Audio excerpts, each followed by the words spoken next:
Ain't nothing like a funky beat.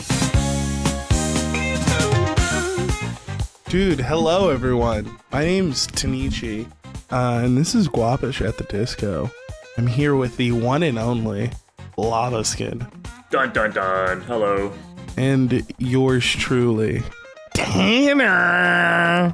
Here's looking at you, kid. Unfortunately, one of my cats just took a shit, so I'm gonna be sniffing cat farts this entire recording. Shout out sniffing Dude. cat farts. That sucks. Listening to this album is kind of like sniffing cat farts, am I right? Is it? Dude, No. it fucking hurts hearing you guys shit on this. Tanichi, please give us the rundown of this album. So, this is... I forgot. What were we reviewing? White Pony? Yeah. This dude, this is... prepared. I Whoa. legitimately listen to Change and Knife Party maybe twice a week. Dude, this 2000 alternative metal album is, I would say, maybe the second best album from Deftones. Behind, I don't know. They have a lot of albums is the issue, and a lot of them are very good. But I'm going to look this up really quickly. I like the implication that you think that this is the fucking second best, but you don't know what beats it. Like, it's just planted in your brain as a number 2 pick. No, the issue is they have so many albums that I don't remember the names. I just remember the covers of them, if that makes sense. So I know that Saturday Night Wrist is the one with the lady on the front, and I really like that one because Hole in the Earth is like a return to the 1990s sound that they had in Around the Fur, which is what people think is their most popular, which is their sophomore album. But I actually think White Pony, their third album, is their second best. I think Around the Fur is their second. I hold the most popular opinion.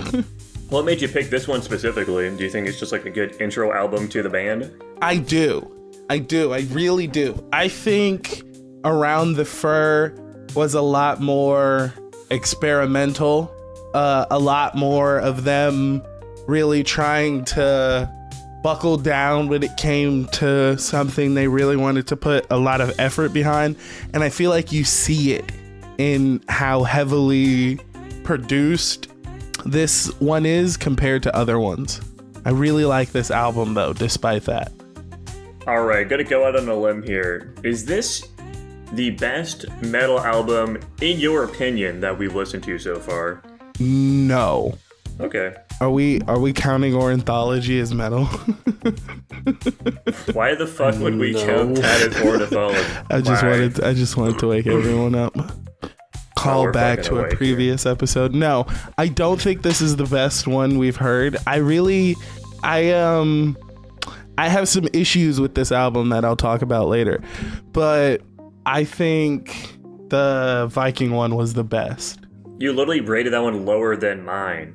Yes, I understood the Viking one, so it gets higher praise. You rated it lower though. What are you fucking talking about? Yeah, but on a list of just metal albums, you know.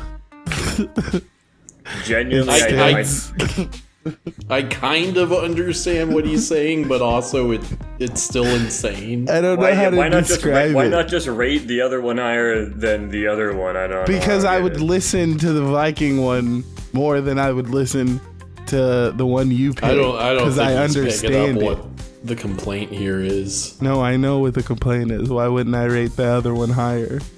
Right. But we're not here to Yeah, talk the- about that fucking album. We're here to talk about White Pony.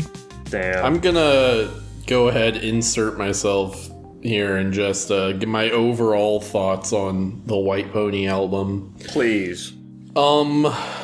It really, the overall is just like, this is not my kind of music.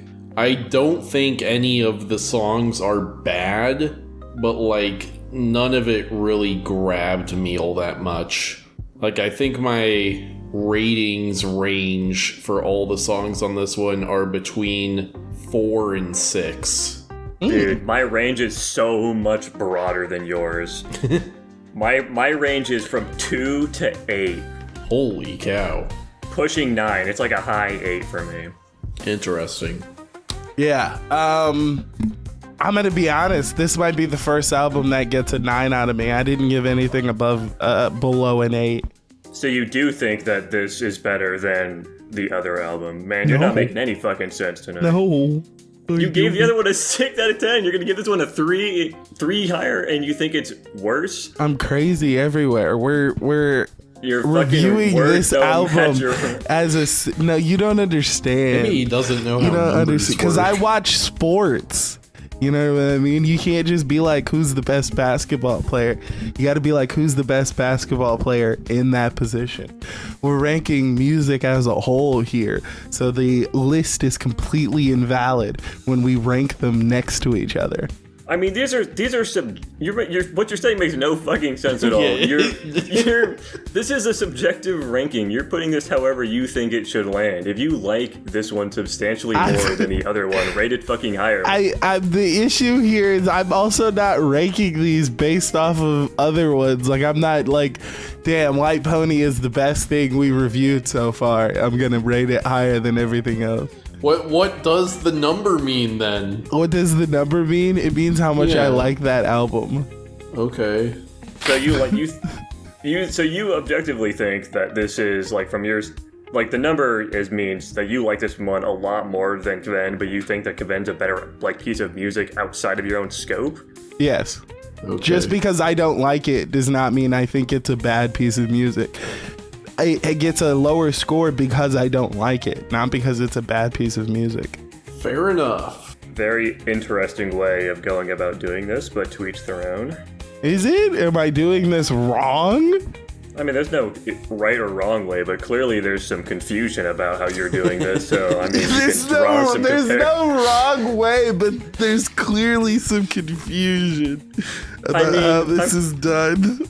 I'm not saying, again, I'm not trying, I know how that sounds. I'm not trying to say you're doing this incorrectly. I'm just trying to say that there are, we're doing it in a clearer way than you are, which isn't necessarily better or worse. We are 10 minutes into this recording and have spent most of it talking about rankings and other songs. Yeah, that's how good this album is. It's so good, we don't even want to fucking talk about it. Let me talk about it then, because I haven't given my general synopsis of it. I'm kind of with Tanner. This is not my type of music. Generally speaking, I think most of the songs are pushing bad to me, except for some few outstanding choices here. Like, I've got 3 songs I rated a fucking 2 out of 10 just to paint a picture in your guys' head here. I think the big thing is, like, the vocals are so inconsistent for me, and they really make or break a lot of these songs.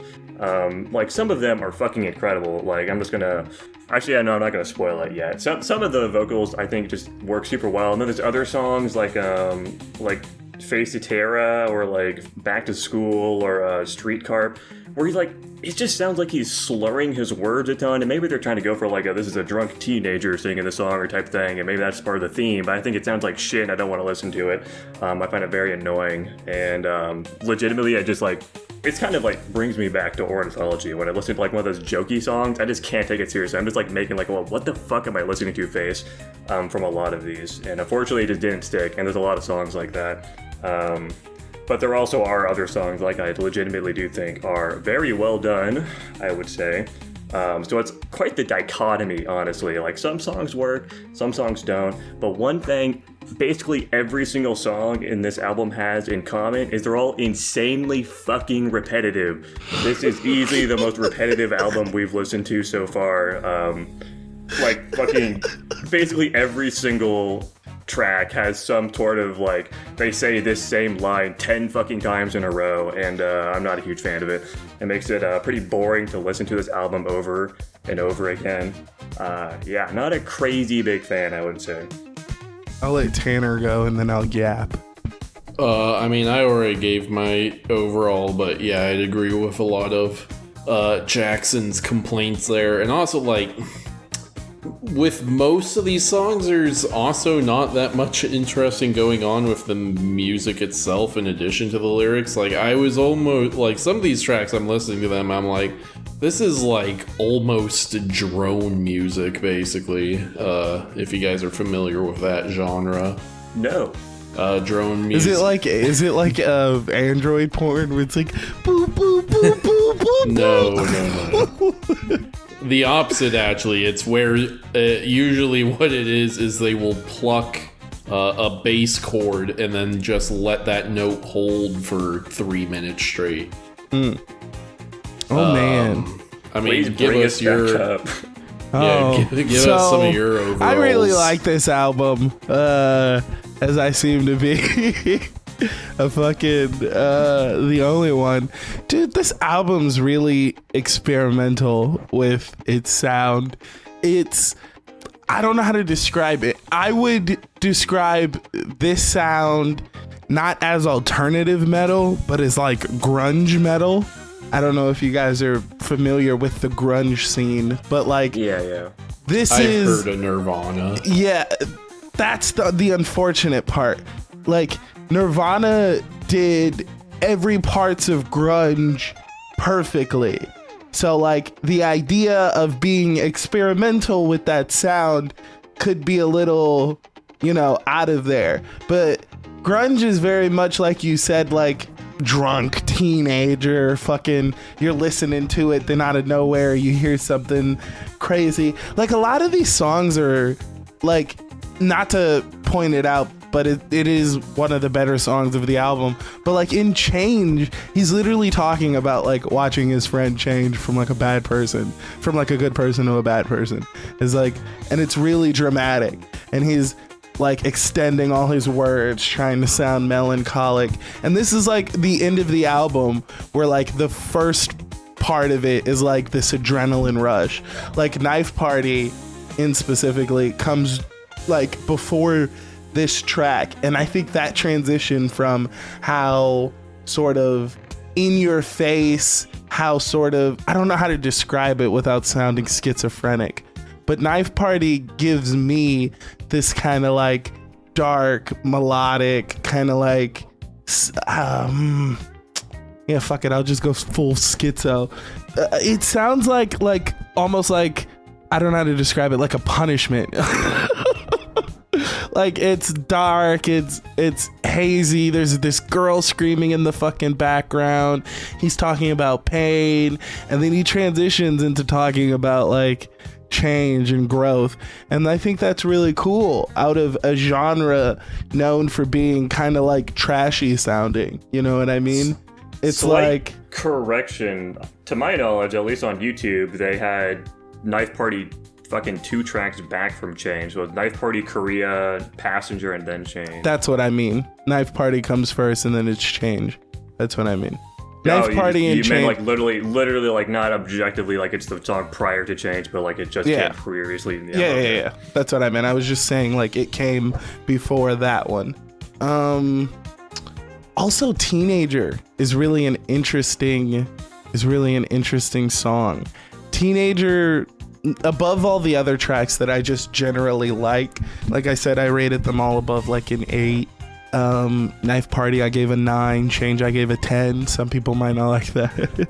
Korea was the lowest. I gave it a 7. Some people don't like Street Carp and RX Queen, but I kind of like those. I don't know why. I just kind of like them. Dude, what an absolute fool. He has said RX Queen instead of Prescription Queen. I just read it. And then I didn't like Back to School, but I think this is an issue with my idea of like Back to School sounds like Linkin Park to me. And that's so not Deftones that I don't like it. And I think that's a flaw within me. Because there's nothing wrong with Linkin Park. Yeah, dude. I like how experimental this album is. It's one of their first albums. So, like, people are begging them to sound like this. So it's interesting that you guys don't like this per se. I'm interested to maybe pick another of their newer albums to see how you guys vibe with that. But this is like one of the albums they're begging them to go back to. Like this is the Eminem on drugs. Like this is what the people want. And it's interesting to see you guys don't like it. And it's interesting to see Tanner doesn't like it, considering he likes metal. Well, I mean, we both like metal. It's just not this type of metal, supposedly. I think I think the big thing is like, one, I'm not an emo kid. That's true. This is very much 2000s emo, black hair, painted nails. Yeah. This is not my kind of emo, and journal. I'd say this is not my kind of metal, and also I'd say for quite a few of these songs, I'm like, this is just like alternative rock and not even metal at all. But I thought it was funny you guys talking about like not even wanting to include Back to School in like the review. And I didn't like that one, but I liked it more than some of the other songs on this album. Mostly just because I find it funny, and I unironically enjoy rap metal sometimes. So.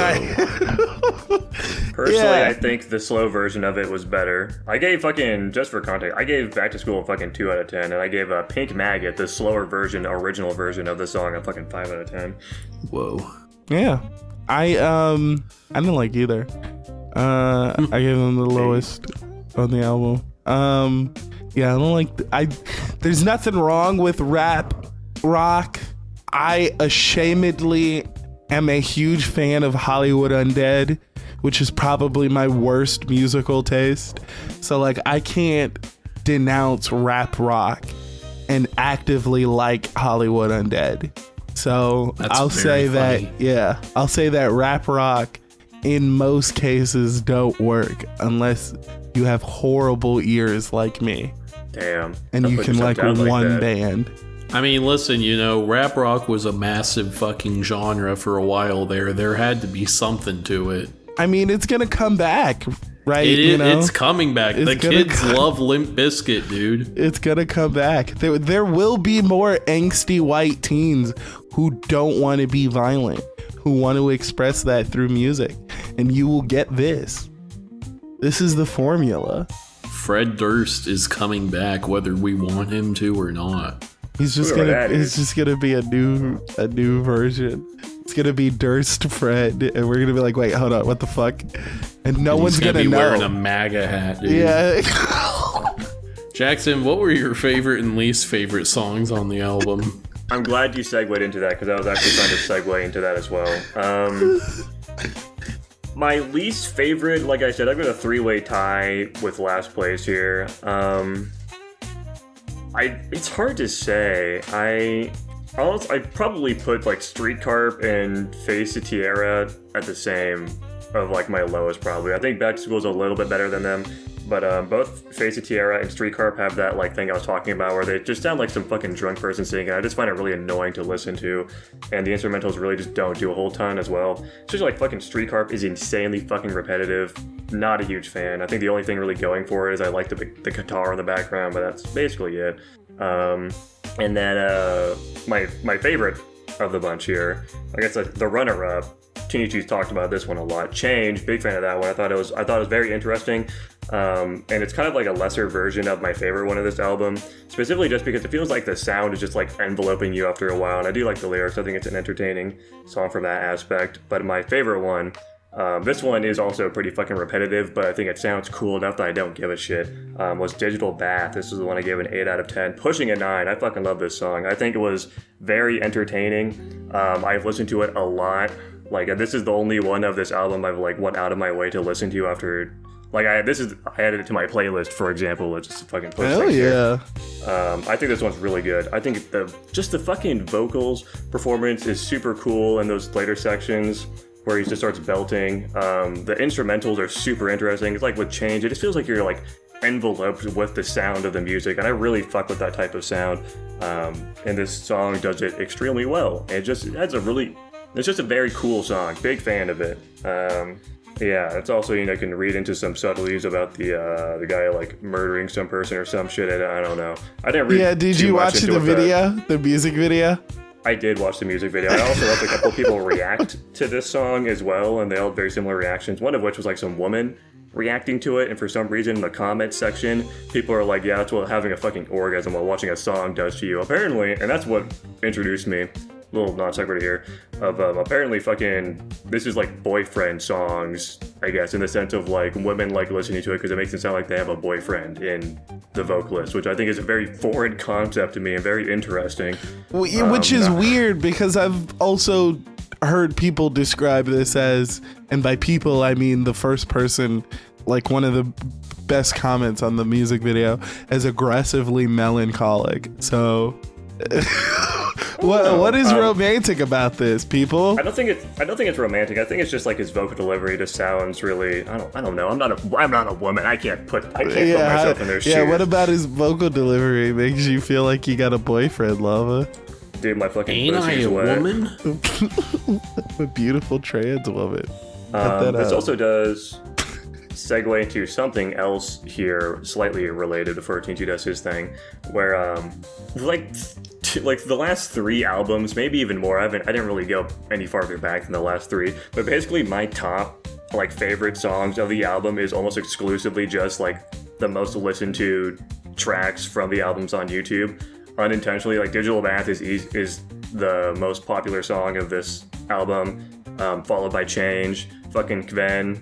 Guess what the most popular one of that one is? Yeah, it's my favorite one of that, Inhale Yar, and then Jafar, which is number 2. The ICDD album, it just keeps going back, man. I'm fucking basic as shit is what I'm trying to say here. Anyways, Tanichi, please tell us your favorite and least favorite. Gosh, my least favorite was the track that shouldn't even have made it on this fucking album, Back to School. I just didn't like it. I didn't like it. Yeah, I just flat out didn't fucking like it, which is crazy because I have so much more to say about my favorite track on this album, Knife Party, not Change. Knife Party is my favorite album on this track. I really like the long drawn out scream. I think it's fucking legendary. I think probably nowhere you will hear, and like I've seen live performances where the girl gives this scream, like she gives it so long and like so passionately that it's like hard to like not listen to the music, but it's hard to focus on the music when she's doing it, and I feel like that's part of it, and I really like it. I really like the scream. I really like how just overall how like emotional this song is, this vocal performance. I really like it, man. This is I sometimes skip Change. I never skip Knife Party when it comes on. I will say, I do agree with you about the screaming thing. I wasn't a crazy big fan of Knife Party, but like with that latter half, once they started building that up, it definitely started grabbing me a bit more, though it is still very repetitive and that dragged me down. But this also, I guess, leads into one thing. I just really like very layered music with a lot going on to like listen to different parts. And unsurprisingly, the songs that do that the most in this album are the ones I like the most. And the second Knife Party starts adding more layers to their sound, I start liking it more. Who knew? Man, I did not expect this to be one of the shorter reviews. Dude, that's good. We're finally matching our pace here. How about my favorite and least favorite? Yes, Tanner, please, sorry. Well, as I mentioned, I have a very small range of where music was ranked, and so there's lots of ties here. I definitely couldn't say which was my least favorite, because like the ones I put at the bottom of my scale were there for like the exact same reasons, and so they kind of blend in with one another.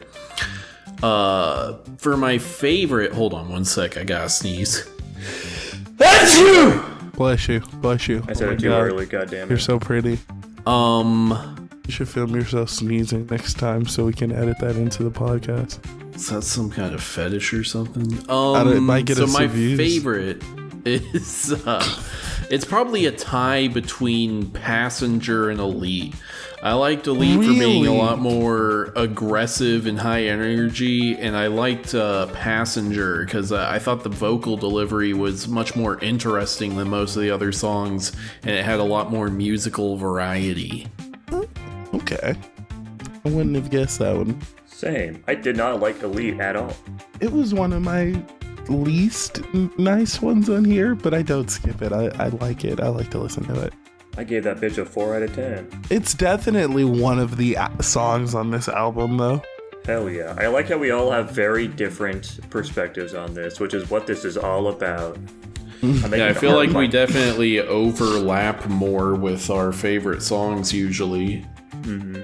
I'm making a heart with my hands right now. You guys can't see it. I'm expressing gratitude toward our interesting review. I didn't see you talk about the scream, Tanner. Right now. I feel like your kind of metal, especially screamo, is like really popular for having some good screams. You didn't appreciate how good her scream was? I don't know that I am on the record for like being a big scream guy. Yeah, he's not. He specifically stated that he doesn't really care either way. Oh, well, never mind.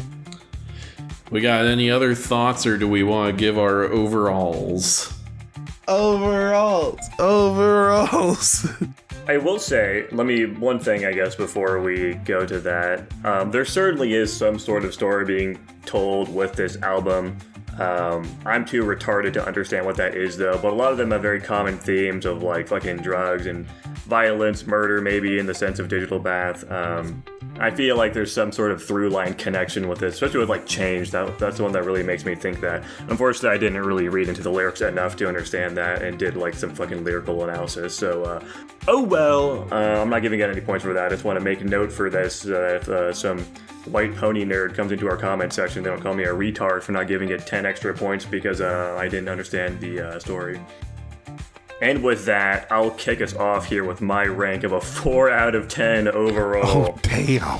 I'm not a huge fan of this album. I wouldn't listen to it out of my way. There are some ones I like, basically the only ones I go out of my way to listen to are Change and Digital Bath. The rest of them I couldn't care for, to be honest. Okay. Tanner? For me, it perhaps unsurprisingly landed at a 5 out of 10. Oh, one above Jackson. Oh, yeah. I feel bad giving this album an 8 now. Why? You're going to give it a 9 previously? No, because it's so far from you guys's. I feel like we've all been, like, kind of close. I mean, there's nothing wrong with that. We all have different tastes in things. This is just, like, the one that really made it the most obvious, potentially. Yeah, it did. Yeah, you're literally just in my position from last week where I loved Kven way more than you guys did. You guys are just in my position from 2 weeks ago where I just loved ICDD more than you two did. That's true, isn't it? I liked ICDD. Dude, you gave it a fucking 6 out of 10. Kick rocks. That's crazy. I gave my own... I really like Library of Babel, and I gave that a 6. And you're based as shit for that. Yeah, hold on a second. Did earlier in this very review you said the numbers were based on your personal enjoyment? Yeah, I really like listening to how creative that album is. Why is it? Because why did you give it a 7 or a 6 or whatever? He gave it a 5. He gave it a 5. I gave it a 5. Oh, yes, I gave that album a 5 as like a good like middle ground because it was like my first. Yeah, no, we're averaging out the scores, so you don't need to middle ground yourself. Yeah, I know. I really ruined that because that was my idea of a middle ground, like my own like middle ground in my head. But now I'm realizing like the way I'm doing this, that doesn't make sense as a middle ground. If we do go back to re-rank that, I would re-rank that album an 8. I would re-rank that. Yeah. I'd re-rank that album an 8. I remember you trying to make like this fucking middle ground argument in the review, and I could not care less because you're dragging down the overall from an album I thought was not good, and I was like so okay with that.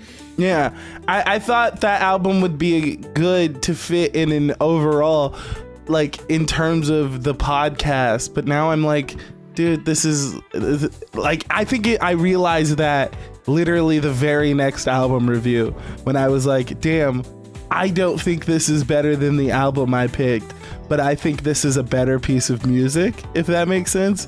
And then I started judging it based off that, like how I think these are as pieces of music. Because if I would just go off what I liked, then yeah, it'd be like 1188 111 and I don't think that's right.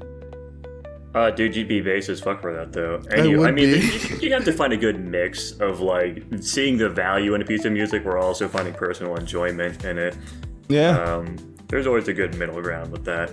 Of course, as always, with a Guapish at the Disco review, we've spent half the episode talking meta and not about the album. This landed at a 5.7 overall. That's crazy. This album's so much better than a 5.7. Oh well. Yeah, I agree. Kick Rocks, Deftones. You got like 10 years of content. We'll get back to you. I rated this the same as The Big Day by Chance the Rapper. That's even crazier. This album's so much better than that. The problem with it is that, like, it has its highs, but most of them are lows for me, whereas the Chance the Rapper one was much more inoffensive, and it had a lot of, like, you know... Yeah, but it has no highs, and it has no lows. That's a crazy piece of music. I mean, that's what fucking Tanner did with this one. His range from, like, fucking 4 to 6, they averaged it out to a 5. That's pretty similar to what happened with the Chance the Rapper one for me. Whereas this one was, like, much more, like, it had its peaks, but that was objectively bad. That's not how this ranking system. I know that's not how this ranking works, but like, I can't give that album any credit. It sucks. I will forever slander that album. In terms of just the rankings, it landed at a 3 overall, so it's fucking almost double the score of the Chance the Rapper one overall. So you can take solace in that fact. I guess it makes me feel good. There you go. Well, Jackson, it's now your turn to choose an album for us two to shit on while you like it a lot. I'm very excited to have my third album in a row where this happens. It's going to be fucking awesome. I'm in a very privileged position to be doing this. And I've alluded to these guys that I'm picking a 2+ hour long album. And yeah, I am picking a 2 hour long album because I'm just doing this randomly. I have no choice since I didn't realize it was fucking 2 hours long. This has like almost 30 tracks, I'm pretty sure. Oh my fucking god! It's 27 tracks, 2 hours and 9 minutes. This is a fucking epic of an album here. It is, of course, the 2021 album by Camellia, my favorite EDM producer, UUFO. How exciting. Can't wait. Someone do an outro. Tanichi, it's you. You're the one that does the outro. Oh my god. Thank you guys for watching, dude. We are so thankful that you sat through us shitting on one of the greatest pieces of music. Some say this is the greatest pieces of music. Be here next time when we shit on this Camellia album that's 2 hours long. Hell yeah. I wonder if this 2 hour long album will take us longer to review or shorter to review. That'll be a cool little statistic for the album after this one. Yeah, it's hard to say. I don't know. We could talk about it for a while, but maybe we won't. We probably will. Or that's gonna be our hour-long episode. All right. Goodbye. Bye.